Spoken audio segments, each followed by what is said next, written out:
Right, more breaking news meanwhile coming in. The Israeli military has expanded its ground operations across the Gaza Strip. This comes after Hamas fired rockets at central Israel for the first time in months in what looked increasingly like a slide back towards a full-scale war. Israeli soldiers began raiding part of the city of Rafah in southern Gaza. There were no reports of casualties from Hamas rockets which were fired at the coastal city of Tel Aviv. The escalation in hostilities comes after a 2-month ceasefire in Gaza collapsed this week with the deadly Israeli aerial bombardment of the territory. Israel argued that the truce could not continue unless Hamas released more hostages still held in Gaza, while Hamas accused Israel of violating the ceasefire agreement.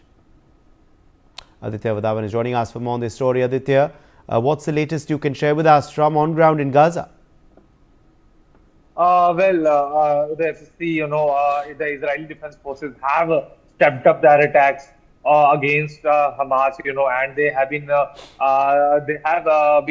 able to found out many more the Hamas the centers of Hamas, where they have been hiding, and they have been there since last night. There have been reports that many militants also have been killed in the precision strikes by the Israeli Defense Forces, and they will continue to do so. Some of the hideouts have been identified, that the Hamas was secretly operating from them, but now it needs to be seen from here on how much more time will the Israeli Defense Forces take to neutralize all the Hamas fighters, because they've been very clear now, because Hamas has failed to fulfill the conditions of the ceasefire that were given to them, and they haven't still, after so many months also, they haven't released all the Israeli hostages. And United States of America, be it US President Donald Trump, or be it the US Secretary of State Marco Rubio, has also been consistently saying that if Hamas doesn't release all the Israeli hostages in a time-bound manner, all hell will break loose. So now it is up to Hamas,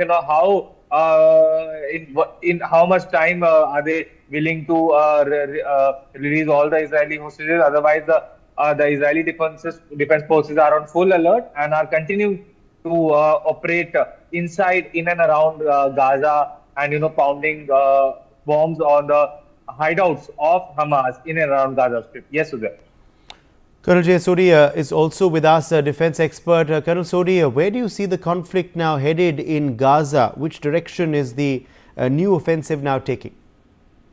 Uday, right from beginning, the Israeli Prime Minister Netanyahu didn't want the ceasefire, but he was pressurized by the American administration, and against his will, he went in for the ceasefire, because he knows that in case there's a long-lasting ceasefire and peace in the Middle East, he'll have to step down from power because majority of the Israeli citizens are against him. And the second reason is that he's facing corruption charges for which the court hearings have started, and he knows the moment he steps down as the Prime Minister, he'll have to go to prison. So for these two reasons, he was not wanting the ceasefire, but still it went ahead, and at the first possible opportunity, he has broken the ceasefire because he knows that the longer the war takes, the longer he'll remain in power and he'll remain out of prison. So it is basically for the vested political and the personal interest of the Israeli Prime Minister that this war is not ending and the ceasefire is not continuing. Well, as far as the war proceeding is concerned, definitely Israel now will go all out. It will cause more mayhem and destruction.